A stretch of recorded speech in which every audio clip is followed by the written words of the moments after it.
Hello everyone, welcome to our channel. आज की इस वीडियो में हम व्हीटस्टोन ब्रिज पे बेस्ड कुछ अच्छे न्यूमेरिकल्स डिस्कस करेंगे। ओके, तो चलिए बिना टाइम वेस्ट के स्टार्ट करते हैं। क्वेश्चन नंबर 1 है हमारा, P Q R and S R 4 resistance wires of resistances 2,2,2 and 3 ohm respectively. हमारे पास 4 रेजिस्टेंस दिए गए हैं।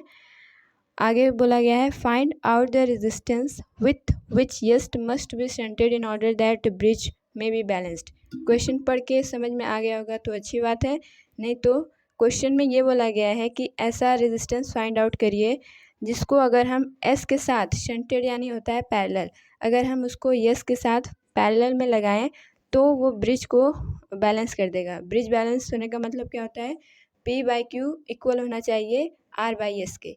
ठीक, तो सबसे पहले हम इसका डायग्राम बनाते हैं। व्हीटस्टोन ब्रिज का डायग्राम आप जानते होंगे। ये हो गया हमारा P रेजिस्टेंस, फिर इसके बाद ये हो गया Q रेजिस्टेंस,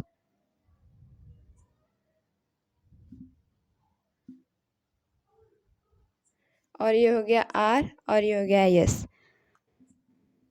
अब क्वेश्चन में हमसे बोला गया था कि S के पैरेलल में हमें कोई ऐसा रेजिस्टेंस लगाना है जिससे ये ब्रिज जो है वो बैलेंस हो जाए। ठीक, यहाँ बीच में गैल्वेनोमीटर होता है। तो P की वैल्यू दी गई थी हमें 2 ओम, Q की वैल्यू दी गई है हमें 2 ओम, R इज इक्वल टू 2 ओम है, और यस की वैल्यू दी गई है हमें 3 ओम। अब यहाँ पे जो रेजिस्टेंस होगा वो 3, और यहाँ पे जो पैरेलल में हमने रेजिस्टेंस लगाया है, मान लीजिए कि ये एक्स है, इन दोनों का इक्विवेलेंट जो होगा उसको हम यहाँ पे पुट करेंगे। उसके बाद हम चेक करेंगे कि ब्रिज बैलेंस है या नहीं। तो आप जानते हैं कि जो ब्रिज बैलेंस का कंडीशन होती है वो होती है P बाई क्यू इक्वल होना चाहिए R बाई एस के। हमारे पास P Q R ये तीनों वैल्यूज़ हैं, लेकिन यस की इक्विवेलेंट वैल्यू हमें नहीं पता है, तो इसको हम फाइंड करेंगे। तो यहाँ पे R इक्विवेलेंट क्या हो जाएगा, ये दोनों पैरेलल में हैं, तो अगर दो रेजिस्टेंस पैरेलल में होते हैं तो उसका क्या फॉर्मूला होता है, R1 R2 अपॉन में R1 प्लस R2। तो यहाँ पे हम कर देंगे 3 into x by 3 plus x. अब यहाँ से हमें एक्स की वैल्यू फाइंड आउट करनी है, तो इस वैल्यू को हम यहाँ पे इक्वेशन में पुट कर देते हैं। तो P इज इक्वल टू है 2 by Q is equal to कितना है 2 इज इक्वल टू 2 अपॉन में S जो कि आया है हमारा 3x बाई 3 प्लस में x। ये 2 से 2 कैंसिल हो जाएगा, और ये पूरी वैल्यू हम इधर लेके जाएंगे तो ये हो जाएगा 3x divided by 3 plus x is equal to 2। इसके बाद हमें इसको बस सॉल्व करना है, तो 3x इज इक्वल टू हो जाएगा, ये मल्टीप्लाई अगर हम करेंगे इससे 3 प्लस एक्स से, तो ये हो जाएगा 6 प्लस 2x। उसके बाद हम 2x को इस साइड लाएंगे तो ये माइनस हो जाएगा, और x की वैल्यू आ जाएगी 6 ओम।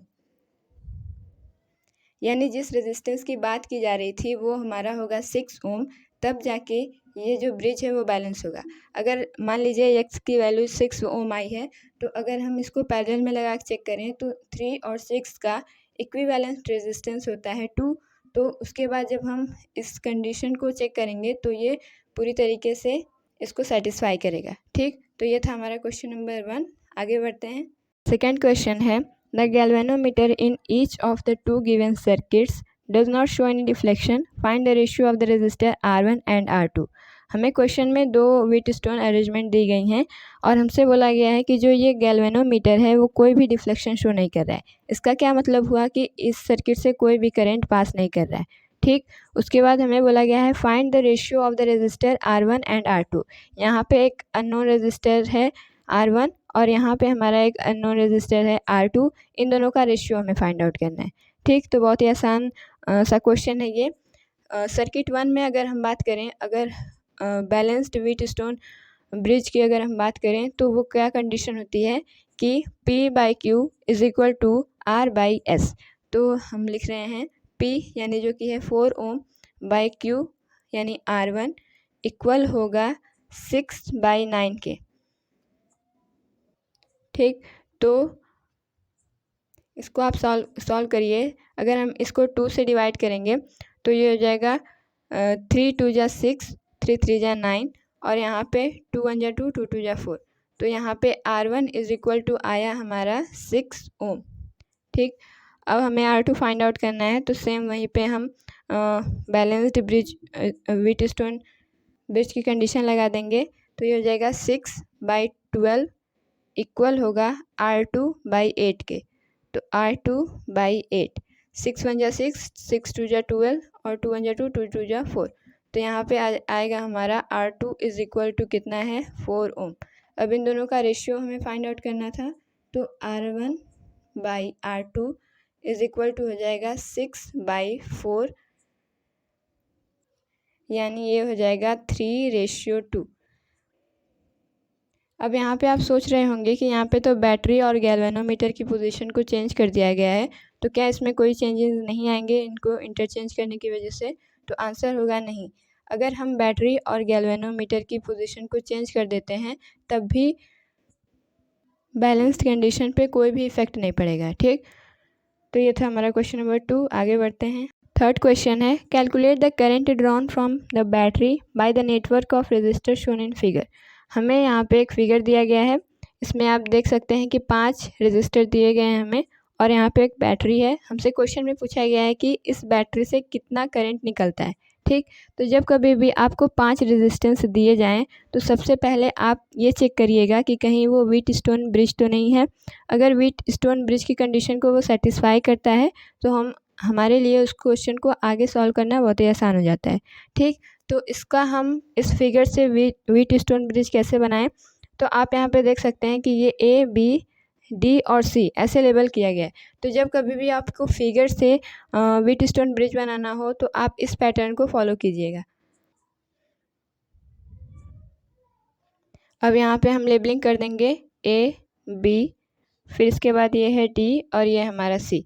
अब ऐसे हम फिगर बनाने की कोशिश करें अगर, तो ये हो जाएगा हमारा A, ये हो जाएगा B, B के बाद क्या है? B के बाद है हमारा D। तो ये ऐसे करके यहाँ पे हो जाएगा हमारा D और उसके बाद हम आगे इसको फिगर को कंप्लीट कर लेंगे और यहाँ पे आ जाएगा हमारा C और ऐसे करके हम व्हीटस्टोन ब्रिज को बना देंगे। ठीक, तो जब कभी भी आपको फिगर से व्हीटस्टोन ब्रिज को बनाना हो तो ये पैटर्न आप फॉलो करिएगा तो आसानी से बन जाएगा। अब यहाँ पे हम देख सकते हैं कि A और B के बीच में कितना रेजिस्टेंस है? 1 ओम का। B और D यानी यहाँ पे कितना रेजिस्टेंस है हमारा? 5 ओम का। D और C के बीच में यानी D और C के बीच में है 4 ओम का रेजिस्टेंस। B और C के बीच में कितने ओम का रेजिस्टेंस है? 2।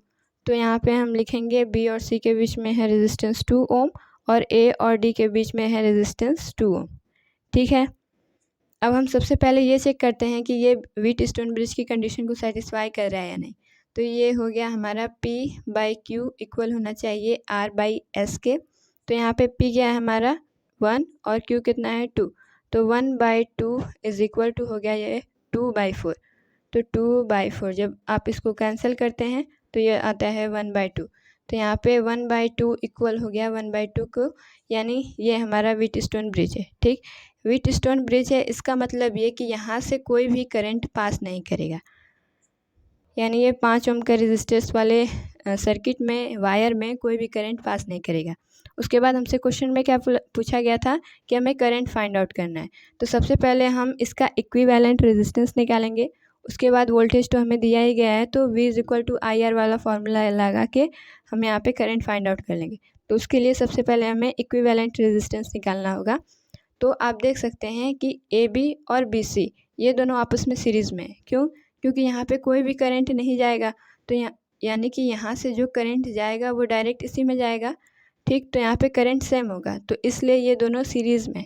तो अगर हम इक्विवेलेंट A और C का निकालें तो ये दोनों सीरीज़ में है, तो ये सिंपली ऐड हो जाएगा और ये हो जाएगा हमारा 3 ओम।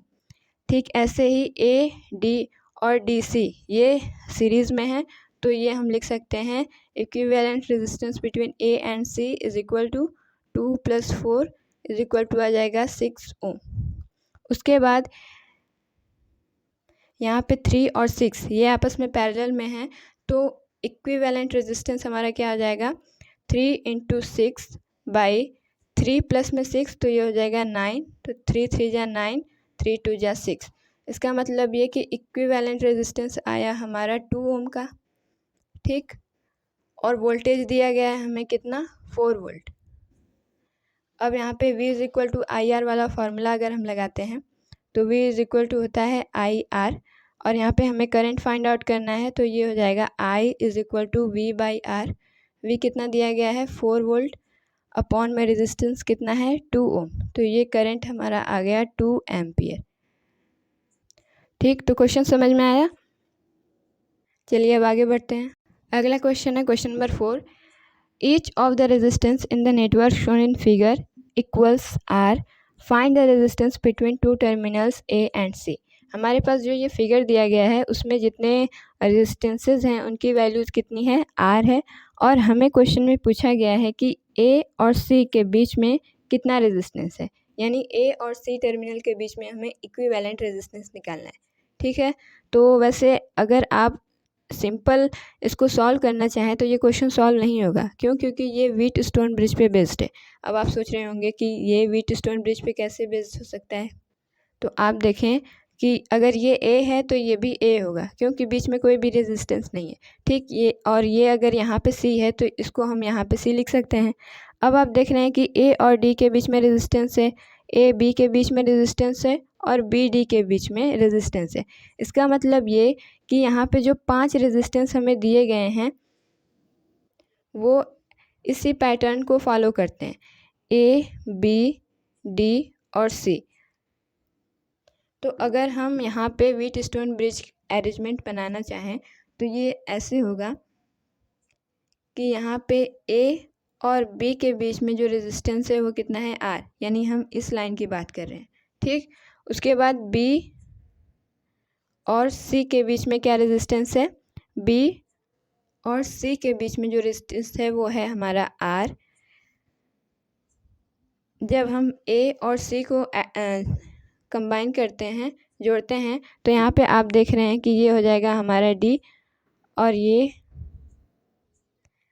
बीच से एक सर्किट पास करता है, इसका रेजिस्टेंस भी आर है। सभी रेजिस्टेंस का यहाँ पे आर रेजिस्टेंस है। अब ए और डी यहाँ पे हो गया हमारा, और डी और सी यहाँ पे हमारा हो गया, ठीक। तो सभी सारे रेजिस्टेंस हो गए इस फिगर में। अब हम चेक करेंगे कि क्या ये व्हीटस्टोन ब्रिज की कंडीशन को सेटिस्फाई कर रहा है। तो बिना आप देखे ही बता सकते हैं कि P बाई क्यू यानी R बाई आर इक्वल है R बाई आर के, ठीक है। उसके बाद हम इसको क्वेश्चन को फर्दर सॉल्व करते हैं। हमें क्वेश्चन में पूछा गया था कि इसका इक्विवेलेंट रेजिस्टेंस बताइए। हमें इस बार करंट नहीं निकालना है, हमें इसका इक्विवेलेंट रेजिस्टेंस निकालना है, ठीक। तो अगर ये व्हीटस्टोन ब्रिज की कंडीशन को सेटिस्फाई कर रहा है, यानी इस वाले वायर से कोई भी करंट पास नहीं करेगा, ठीक। अगर ए से करंट आई जा रहा है तो ये बी और सी के बीच में भी करंट आई होगा, क्यों, क्योंकि अगर इससे कोई भी करंट पास नहीं कर रहा है तो इसको अगर हम हटा दें तो यहाँ पे ए बी और बी सी आपस में सीरीज़ में, तो अगर हम बात करें रेजिस्टेंस बिटवीन ए और सी का तो ये हो जाएगा आर प्लस में आर इज इक्वल टू हो जाएगा 2R, ठीक। ऐसे ही ए डी और डी सी ये सब आपस में पैरेलल हैं, सॉरी सीरीज़ कॉम्बिनेशन में है, तो ये हो जाएगा resistance between A and C equal हो जाएगा आर प्लस आर के, तो ये हो जाएगा 2R। अब उसके बाद AC की अपर साइड और AC की डाउन साइड ये दोनों आपस में पैरेलल में हैं, तो अगर हम इक्विवेलेंट रेजिस्टेंस की बात करें तो ये हो जाएगा R1 इंटू में R2 अपॉन में R1 प्लस में R2, तो ये हो जाएगा 4R अपॉन में 4R, ये यहाँ पे R का स्क्वायर होगा।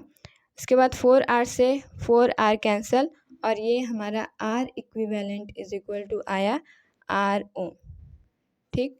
तो इस सर्किट का, इस पूरे डायग्राम का, अरेंजमेंट का जो इक्विवेलेंट रेजिस्टेंस आया है वो भी हमारा R ओम का ही है, ठीक है। Question number 5, find the value of the unknown resistance X। हमारे पास यहाँ पे अननोन रेजिस्टेंस है X in the following circuit if no current flows through the section AO से कोई भी करंट पास नहीं कर रहा है।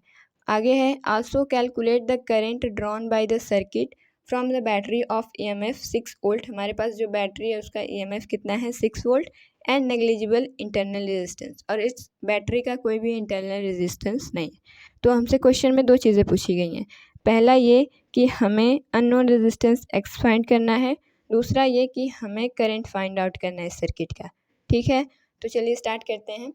अगर ए और ओ इनमें से कोई करंट फॉलो नहीं कर रहा है तो ऐसा कौन सा अरेंजमेंट होता है जिसमें 5 रेजिस्टेंस होते हैं और बीच वाले रेजिस्टेंस से या वायर से कोई करंट फॉलो नहीं करता है? तो आंसर होगा व्हीटस्टोन ब्रिज।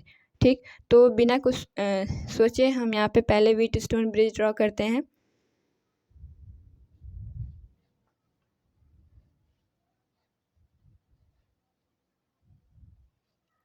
तो यहाँ पे अगर हम इसकी नेमिंग करें तो यहाँ पे बीच वाले वायर से कोई भी करंट पास नहीं कर रहा है, तो यानी ये हो जाएगा हमारा ए, और यहाँ पे रेजिस्टेंस 10 ओम का था और ये हो गया ओ। अब ओ और बी के बीच में क्या रेजिस्टेंस है 3 ओम का, तो यहाँ पे हम लिख देते हैं 3 ओम। बी और ए के बीच में क्या रेजिस्टेंस है हमारा 2 ओम का। ठीक है, उसके बाद ए और सी यानी यहाँ पे होगा सी, इसके बीच का रेजिस्टेंस है 4 ओम और ओ और सी के बीच का रेजिस्टेंस है एक्स। तो अगर ये व्हीटस्टोन ब्रिज है तो ये इसकी कंडीशन को भी सेटिस्फाई करेगा, यानी P/Q यानी 2/4 इक्वल होना चाहिए 3/x के। तो यहाँ से हम x की वैल्यू फाइंड आउट कर सकते हैं, ये 2 1 जा 2 2 2 जा 4। उसके बाद x इज इक्वल टू आएगा हमारा, ये यहाँ पे मल्टीप्लाई में जाएगा तो ये हो जाएगा x इज इक्वल टू 6 ओम। तो पहला पार्ट हमारा पहले पार्ट का आंसर आ गया हमारा कि जो अननोन रेजिस्टेंस x है उसकी वैल्यू कितनी है 6 ओम। उसके बाद सेकेंड पार्ट क्या है, also calculate the current drawn from the circuit. तो करंट निकालने के लिए हमें इसका रेजिस्टेंस और वोल्टेज पता होना चाहिए। तो EMF यानी वोल्टेज हमें दे दिया गया है 6 वोल्ट का, लेकिन हमारे पास रेजिस्टेंस नहीं है, तो सबसे पहले हम इस अरेंजमेंट का इक्विवेलेंट रेजिस्टेंस निकालेंगे। ठीक है, तो अगर हम बात करें resistance between B, A and C का, तो आप देख सकते हैं कि अगर इससे कोई भी करंट फ्लो नहीं करता है तो यहाँ से जो करंट जाएगा वो यहाँ पे भी जाएगा। लेट कर लेते हैं कि अगर यहाँ से I करंट जा रहा है तो यहाँ से भी I करंट ही जाएगा, कहीं पर भी करंट डिवाइड नहीं हो रहा है, यानी ये हमारा सीरीज़ कॉम्बिनेशन में है। तो इनके बीच का रेजिस्टेंस कितना हो जाएगा 2 + 4 इज इक्वल टू 6 ओम। ठीक है, तो रेजिस्टेंस बिटवीन बी ओ सी की बात करें अगर हम, तो ये दोनों भी आपस में सीरीज़ में है और x की वैल्यू कितनी आई है 6, तो ये हो जाएगा 3 + 6 इज इक्वल टू 9 ओम। अब इनका अगर हम इक्विवेलेंट रेजिस्टेंस निकालें तो R इक्विवेलेंट कितना हो जाएगा, ये दोनों आपस में पैरेलल में। ठीक, तो ये हो जाएगा R1 R2 यानी 6 × में 9 अपॉन में R1 + R2 यानी ये हो जाएगा 15। अगर हम 3 से कैंसिल करें तो 3 2 जा 6 3 5 जा 15 और ये हो जाएगा हमारा 18/5, या फिर आप इसको लिख सकते हैं 3.6 ओम। ठीक, तो रेजिस्टेंस निकल गया और EMF दिया गया था हमें 6 वोल्ट का। तो फॉर्मूला लगा देते हैं हम, current I is equal to होता है V अपॉन में R। V कितना है हमारा 6 वोल्ट अपॉन में रेजिस्टेंस कितना है 3.6। यहाँ पे एक चीज़ और छूट गई हमारे, यहाँ पर एक और रेजिस्टेंस है 2.4 ओम का। तो इसको हम अगर ऐसे लगाना चाहें तो ये बैटरी यहाँ पे 6 वोल्ट की बैटरी हो गई और यहाँ पे रेजिस्टेंस हो गया 2.4 ओम का, तो ये हो जाएगा 2.4 ओम। और यहाँ पे इक्विवेलेंट रेजिस्टेंस कितना आ जाएगा 3.6, प्लस में हम इस वाले रेजिस्टेंस को ऐड करेंगे तो ये हो जाएगा हमारा 6 ओम। ठीक, तो इक्विवेलेंट रेजिस्टेंस हमारा कितना आ गया 6 ओम, तो ये हो जाएगा 6/6 इज इक्वल टू 1 एम्पियर। यानी यहाँ पे जो करंट फ्लो करेगा यानी बैटरी से जितना अमाउंट ऑफ करंट निकल रहा है वो है हमारा 1 एम्पियर। क्वेश्चन नंबर 6 काफ़ी अच्छा क्वेश्चन है, ये ध्यान से पढ़ते हैं। 6 equal resistors each of value R join together as shown in the figure. हमारे पास यहाँ पे 6 रेजिस्टर्स दिए गए हैं जिनका जो रेजिस्टेंस है वो R है। ठीक, आगे देखते हैं, calculate the equivalent resistance across B। हमें A और B टर्मिनल के अक्रॉस इक्विवेलेंट रेजिस्टेंस निकालना है। If a supply of EMF E is connected across AB, अगर हम AB के अक्रॉस एक बैटरी जिसका EMF E है उसको अगर हम कनेक्ट कर देते हैं तो compute the current through the arms DE and AB। तो यहाँ पे जो DE और AB के बीच में जो करंट है हमें वो फाइंड आउट करना है। ठीक, तो सबसे पहले हम फिगर को समझने की कोशिश करते हैं।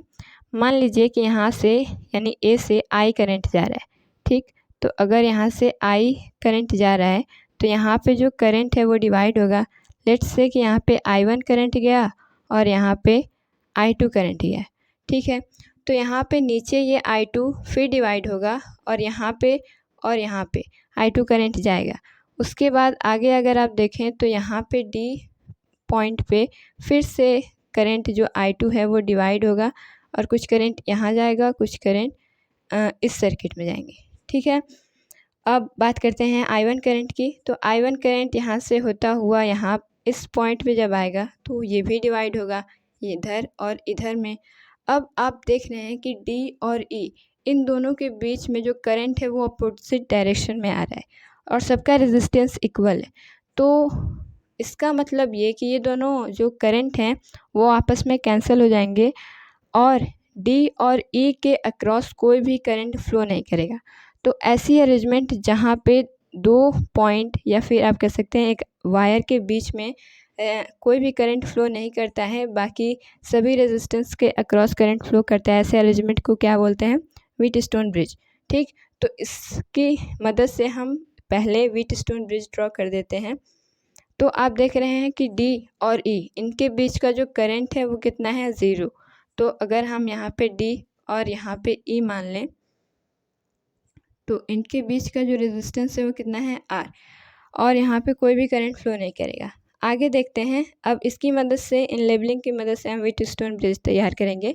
तो D C से कनेक्टेड है तो यहाँ पे हमारा हो जाएगा C। D और C के बीच का रेजिस्टेंस भी कितना है? R ओम। उसके बाद देखते हैं D किससे कनेक्टेड है? D कनेक्टेड है F से, तो यहाँ पे हमारा F हो जाएगा और इनके बीच का भी रेजिस्टेंस जो है वो है R ओम। F और E के बीच में क्या कोई कॉम्बिनेशन है? तो आप देख रहे हैं यहाँ पे F और E के बीच में जो रेजिस्टेंस है वो है R, तो यहाँ पे हम लिख लेते हैं R। अब उसके बाद C और E, तो यहाँ से अगर आप देखें इस पोजीशन से तो यहाँ पे C और E के बीच का जो रेजिस्टेंस है वो भी कितना है? R। ठीक, तो यहाँ पे हमने सभी रेजिस्टेंस को फाइंड आउट कर लिया। तो एक बार काउंट कर लेते हैं। 1 2 3 4 5 6 1 2 3 4 5। तो यहाँ पे एक रेजिस्टेंस हमारा बचा है, वो रेजिस्टेंस है हमारा ये वाला, यानी A, C और B के बीच का जो रेजिस्टेंस है R, उसको हम कैसे ड्रॉ करेंगे? तो यहाँ पे टर्मिनल C से कौन सा टर्मिनल जुड़ा हुआ था? टर्मिनल A, तो यहाँ पे हम लिख लेते हैं A और बीच में जो रेजिस्टेंस है वो है हमारा R, और यहाँ पे जो F से कौन सा जुड़ा था? ये B। तो अगर हम ऐसे यहाँ पे B को ड्रॉ करना चाहें तो क्या ये डायग्राम गलत बन रहा है? तो आंसर है नहीं, बिल्कुल सही डायग्राम बना है हमारा। अब हमें क्या करना है? Calculate the equivalent resistance across AB। तो A और B के बीच का हमें इक्विवेलेंट रेजिस्टेंस कैलकुलेट करना है। ठीक है, तो यहाँ पे आप देख रहे हैं कि CD और ये जो DF है ये दोनों आपस में सीरीज़ में। क्यों? क्योंकि यहाँ से जो ये R रेजिस्टेंस है यहाँ से कोई भी करंट फ्लो नहीं करेगा, तो जितना करंट यहाँ से आएगा सेम उतना ही अमाउंट ऑफ करंट यहाँ पर भी पहुँचेगा। ठीक, तो रेजिस्टेंस अक्रॉस C, D और F की अगर हम बात करें तो ये दोनों सीरीज़ में हैं, तो ये सिंपली ऐड हो जाएंगे, तो R प्लस R इक्वल कितना होगा? 2R के। ठीक है, तो ऐसे ही रेजिस्टेंस अक्रॉस C, E और F की बात करें हम तो ये भी दोनों आपस में सीरीज़ में हैं, तो R प्लस R हो जाएगा 2R। अब 2R और 2R ये दोनों आपस में पैरेलल में हैं, तो R इक्विवेलेंट कितना हो जाएगा? 2R दोनों आइडेंटिकल हैं डिवाइडेड बाय 2। आपने R/N जो पैरेलल में होता है इसका फार्मूला पढ़ा होगा।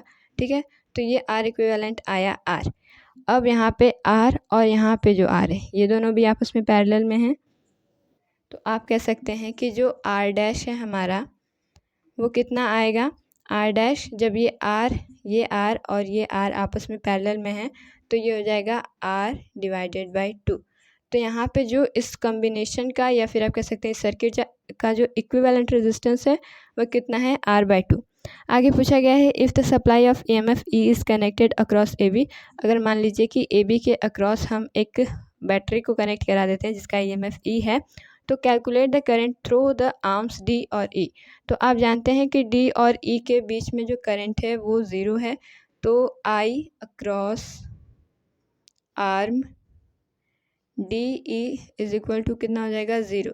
उसके बाद हमें पूछा गया है कि A और B के अक्रॉस कितना करंट है। तो यहाँ पे इक्विवेलेंट रेजिस्टेंस भी हमें पता है, E भी हमें पता है, तो हम simply V is equal to IR का फॉर्मूला लगा देंगे। ठीक, तो I अक्रॉस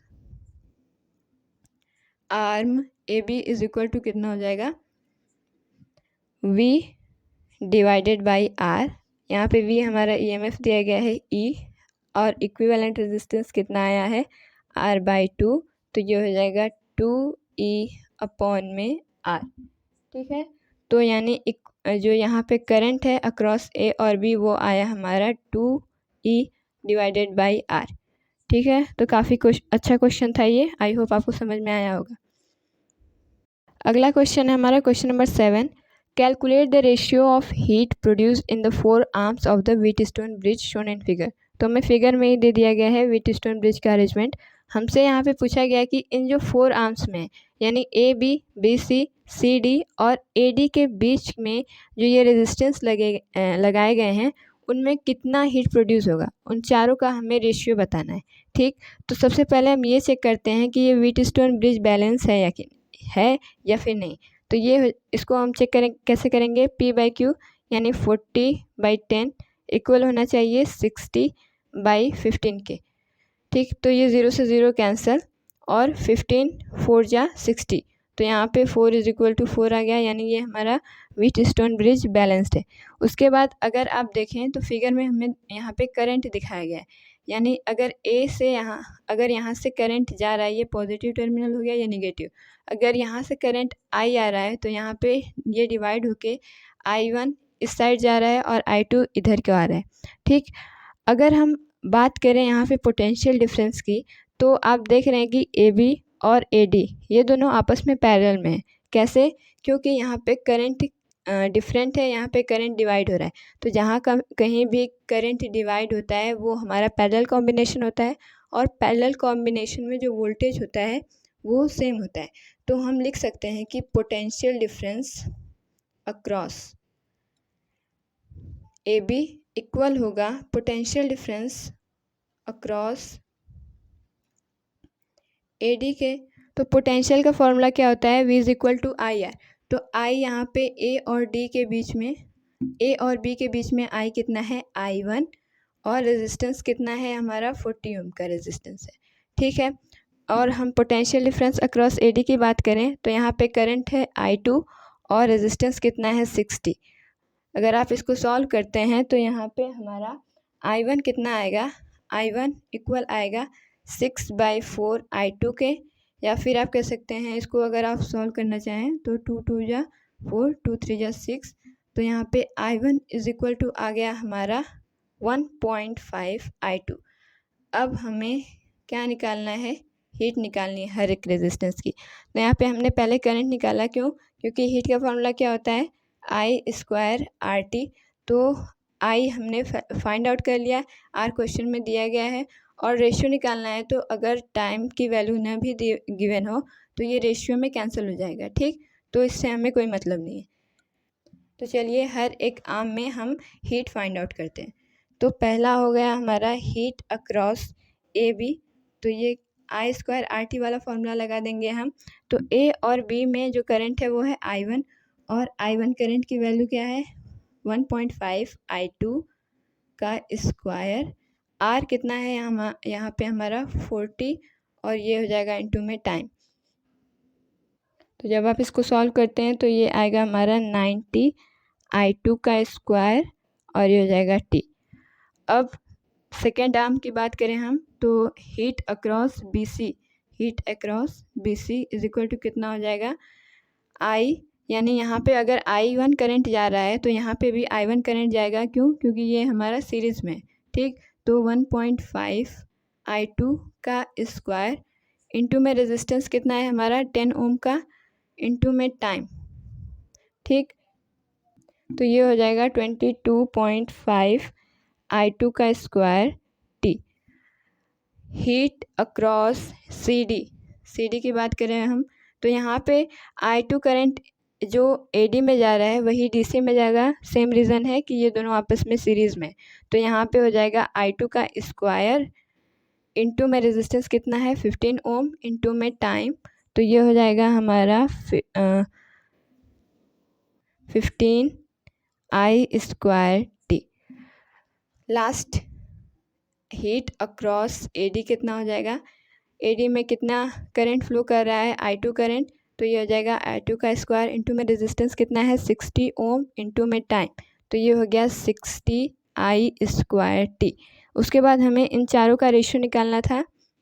तो अगर हम इसका रेशियो निकालें तो heat across AB ratio heat across BC ratio heat across CD ratio heat across AD, तो ये कितना हो जाएगा 90 इंटू में I2 का स्क्वायर टी रेशियो 22.5 I2 का स्क्वायर टी रेशियो 15 I2 का स्क्वायर इंटू में टी रेशियो 16 I2 का स्क्वायर इंटू में टी। अब यहाँ पे I स्क्वायर टी सब ये कैंसिल हो जाएगा।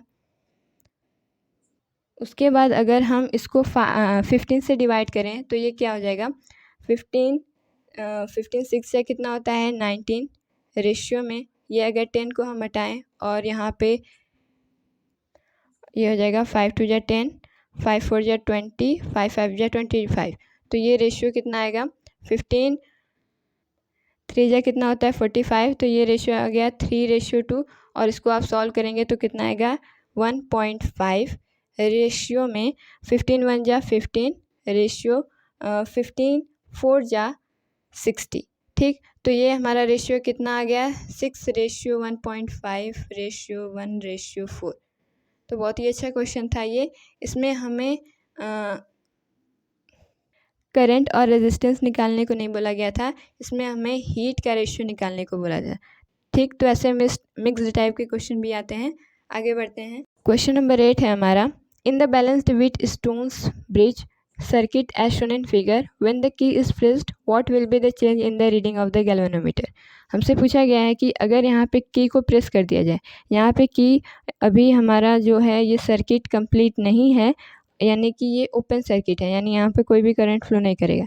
तो पूछा गया है कि जब हम की को प्रेस कर देते हैं, यानी कि सर्किट जब हमारा ओपन हो जाएगा तो जब सर्किट हमारा क्लोज हो जाएगा तो गैल्वेनोमीटर की रीडिंग में क्या चेंजेस आएंगे।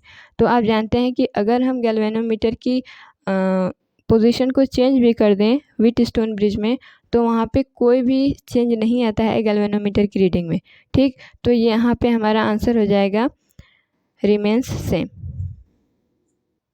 Question number 9 है, the given figure shows a balanced Wheatstone bridge. Now it is disturbed by charging P to 11 ohm. Which of the following step will not bring the bridge to balanced again? हमारे पास यहाँ पे Wheatstone bridge की arrangement दी गई है। पूछा गया है कि अगर पहले तो ये Wheatstone bridge जो है आपस में बैलेंस्ड था, यानी 10/100 इक्वल था 20/2000 के 200 के, लेकिन अगर हम P की रेजिस्टेंस को चेंज करके 10 से 11 ओम कर देते हैं तो पूछा गया है हमें कि which of the following step will not bring the balanced bridge. Question number 9, the given figure shows a balanced Wheatstone bridge, now it is disturbed by charging P to 11 ohm. हमारे पास यहाँ पे जो व्हीटस्टोन ब्रिज दिया गया था ये balanced था, यानी P/Q यानी 10/100 इक्वल था 20/200 के।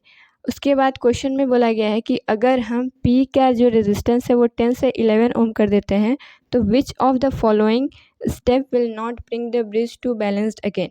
तो यहाँ पे जो ऑप्शन दिए गए हैं इनमें से ऐसा कौन सा स्टेप है जिसको अगर हम फॉलो करें तो ये दोबारा से जो व्हीटस्टोन ब्रिज है वो बैलेंस्ड नहीं होगा।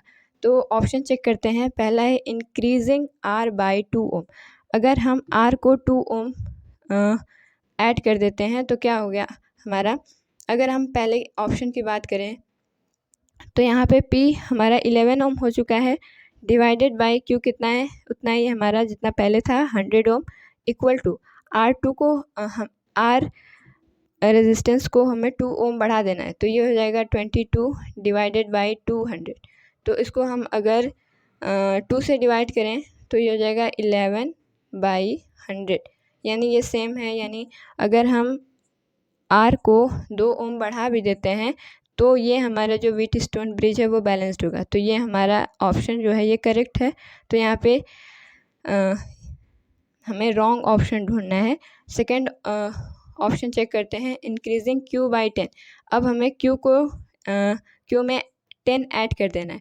तो यहाँ पे सेकंड ऑप्शन की बात करें हम तो P कितना है 11 अपॉन में ये इसमें अगर हम 10 ऐड करेंगे तो ये हो जाएगा 110 इज इक्वल टू में 20 बाई 200। तो इसको अगर आप सॉल्व करें तो ये 0 से ये 0 चला जाएगा और इस 0 से ये, ठीक। तो 11 1 जा 11, 2 1 जा 2, तो ये तो बैलेंस्ड कंडीशन को फॉलो कर रहा है, तो ये हमारा ऑप्शन करेक्ट हो जाएगा। थर्ड चेक करते हैं, इंक्रीजिंग यस बाई 20। अब हमें यस में 20 ऐड कर देना है। तो ये P कितना है हमारा 11 अपॉन में 100 इज इक्वल टू 20 अपॉन में यस में कितना ऐड करना है हमें 220। तो अगर आप इसको सॉल्व करेंगे तो ये जाएगा 2 1 जा 2, 2 11 टाइम ये जाएगा। तो ये आप देख रहे हैं कि ये इक्वल नहीं है, यानी ये बैलेंस्ड व्हीटस्टोन ब्रिज की कंडीशन को फॉलो नहीं कर रहा है। तो यहाँ पे हमारा ऑप्शन नंबर C करेक्ट हो जाएगा कि अगर हम इस स्टेप को फॉलो करते हैं तो ये दोबारा से हमारा जो व्हीटस्टोन ब्रिज है वो बैलेंस्ड नहीं होगा। अब फोर्थ ऑप्शन भी एक बार चेक कर लेते हैं। फोर्थ ऑप्शन में दिया गया है कि making the product RQ is equal to 2200 ohm का स्क्वायर। तो इसको भी एक बार चेक कर लेते हैं। ये आंसर हमें मिल गया है, लेकिन एक बार चेक कर लेते हैं कि RQ के प्रोडक्ट को हमें इतना बनाना है। तो अगर आप बात करें P कितना है हमारा 11 अपॉन में Q कितना है 100, तो यहाँ पे हम Q नहीं लिखते हैं, Q की वैल्यू नहीं पुट करते हैं, Q लिख देते हैं इज इक्वल टू R कितना है ये हम नहीं लिखेंगे क्योंकि इसका हमें प्रोडक्ट बनाना है, ठीक। डिवाइडेड बाय जो यस है हमारा वो कितना है 200। तो यहाँ पे ये Q इधर जाएगा तो ये जाएगा QR इज इक्वल टू ये 11 से जब हम इसको मल्टीप्लाई कर देते हैं तो ये आ जाता है 2200। यानी यहाँ पे भी आप देख रहे हैं कि ये वैल्यू बराबर है इस वैल्यू को। तो ये क्वेश्चन ये ऑप्शन जो है हमारा करेक्ट है, लेकिन हमें इसमें रॉन्ग ऑप्शन ढूंढना था, तो ये C वाला करेक्ट हो जाएगा, ठीक है। क्वेश्चन नंबर 10 लास्ट क्वेश्चन है हमारा। Find the resistance X when potential difference between the point B and D is 0। जब B और D के बीच का जो पोटेंशियल डिफरेंस है वो 0 हो जाता है तो हमें रेजिस्टेंस X फाइंड करना है। X कहाँ पे है, यहाँ पे, ठीक। तो अगर B और D के बीच में कोई भी पोटेंशियल डिफरेंस नहीं है, इसका मतलब ये कि B और D के बीच में कोई भी करंट फ्लो नहीं करेगा। क्यों? क्योंकि करंट फ्लो कहाँ से करता है, higher potential to lower potential. जब कोई पोटेंशियल डिफरेंस ही नहीं है तो करंट फ्लो ही नहीं करेगा। तो यानी ये कि B और D के बीच में कोई भी करंट फ्लो नहीं कर रहा है, मतलब ये कि हमारा ये जो अरेंजमेंट है वो व्हीटस्टोन ब्रिज का अरेंजमेंट है। तो इसका मतलब ये कि अगर हम यहाँ पे रेजिस्टेंस को इक्विवेलेंट करके इस डिवाइडेड बाय ये करें और यहाँ पे डिवाइडेड बाय ये करें तो ये इक्वल आना चाहिए, ठीक। तो इसी कंडीशन को फॉलो करते हुए हम यहाँ पे x की वैल्यू निकाल सकते हैं, ठीक। तो सबसे पहले इसको हमें इक्विवेलेंट करना होगा। तो A और B के बीच में जो दो रेजिस्टेंस है ये आपस में सीरीज़ कॉम्बिनेशन में है। तो ये यहाँ पे पॉइंट हमारा A हो जाएगा, यहाँ पे पॉइंट हमारा मान लीजिए B। तो A और B के बीच का अगर हम इक्विवेलेंट रेजिस्टेंस फाइंड आउट करने की कोशिश करें तो ये दोनों आपस में सीरीज़ में हैं। तो जब आप 15 और 6 को ऐड करते हैं तो कितना आता है 21 ओम। तो यहाँ पे जो A और B के इक्विवेलेंट रेजिस्टेंस है वो हो गया हमारा 21 ओम। उसके बाद यहाँ पे अगर हम A और D के बीच की बात करते हैं तो 6 और 6 आपस में पैरेलल हैं और दोनों आइडेंटिकल रेजिस्टेंस है। तो यहाँ पे जो इक्विवेलेंट रेजिस्टेंस आएगा इनका वो हो जाएगा 3 ओम। ठीक है, 3 और 5 ओम ये आपस में सीरीज़ में है, तो 3 और 15 को हम ऐड कर देंगे तो कितना आ जाएगा 18। तो इसका मतलब ये कि ए और डी के बीच में हमारा 18 ओम का रेजिस्टेंस है। ठीक है, इतनी बात समझ में आई। उसके बाद डी और सी की बात करते हैं हम, तो यहाँ पे हो जाएगा हमारा पॉइंट सी। अब यहाँ पे 4 और 4 आपस में पैरेलल में है और दोनों आइडेंटिकल हैं, तो यहाँ पे इक्विवेलेंट रेजिस्टेंस कितना आ जाएगा 4/2 यानी 2। यहाँ पे इनका रेजिस्टेंस कितना आया है 2, और ये 2 और 4 आपस में सीरीज़ में है, तो ये हो जाएगा हमारा 6 ओम का रेजिस्टेंस। अब बात आती है बी और सी की, तो यहाँ पे आप देख रहे हैं कि 8 और x ये दोनों आपस में पैरेलल में हैं, तो इनका अगर आप इक्विवेलेंट रेजिस्टेंस निकालेंगे तो R = हो जाएगा R1 इंटू में R2 divided by R1 plus में R2। ठीक, और यहाँ पे जो इक्विवेलेंट रेजिस्टेंस R है और यहाँ पे जो 3 है ये दोनों आपस में सीरीज़ में हैं, तो यहाँ पे हम अगर equivalent resistance between B and C की बात करें तो ये हो जाएगा प्लस में 3। ठीक, तो यहाँ पे हम लिख सकते हैं कि 8x अपॉन में 8 + x प्लस में 3। अब इसके बाद हम बैलेंस्ड व्हीटस्टोन ब्रिज की कंडीशन को लगा देते हैं, तो यहाँ पे हो जाएगा P/Q यानी 21 डिवाइडेड बाई 8x बट्टे में 8 प्लस में x प्लस में 3 इक्वल होना चाहिए 18/6 के, 18/6 के। तो 6 1 = 6, 6 3 = 18, 3 1 = 3, 3 7 = 21। ठीक है, तो यहाँ पे 8x अपॉन में 8 + x प्लस में 3 = हो जाएगा 7 के। उसके बाद 8x अपॉन में 8 प्लस में x, ये 3 यहाँ पे इस साइड जाएगा तो माइनस में हो जाएगा, तो ये हो जाएगा 4। आगे इसको हम सॉल्व करेंगे तो 8x = हो जाएगा 4 टाइम्स ऑफ 8 प्लस में x, तो ये हो जाएगा 8x = इसका हम जब मल्टीप्लाई करते हैं तो 4 8 = 32 प्लस में 4x। इस 4x को हम इस साइड भेजेंगे तो ये हो जाएगा माइनस में, तो ये हो जाएगा 4x = 32। तो यहाँ से हमारी x की वैल्यू कितनी आ गई 32 divided by 4 = 8 Om.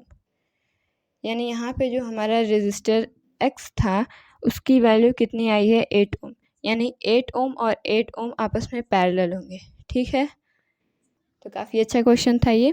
I hope कि आपको ये 10 क्वेश्चंस अच्छे से समझ में आए होंगे। इसमें हमने सारी वैरायटीज़ कवर कर ली हैं कि अगर आपको फिगर दे और पूछा जाए व्हीटस्टोन ब्रिज की कंडीशन को पे बेस्ड क्वेश्चन आए तो आप लगा लें, या फिर आपको स्टेटमेंट बेस्ड क्वेश्चन आए तब भी आप लगा लें। सभी वैरायटीज़ के क्वेश्चन हमने कवर करने की कोशिश की है। आई होप आपको समझ में आया होगा। Thank you, thanks for watching.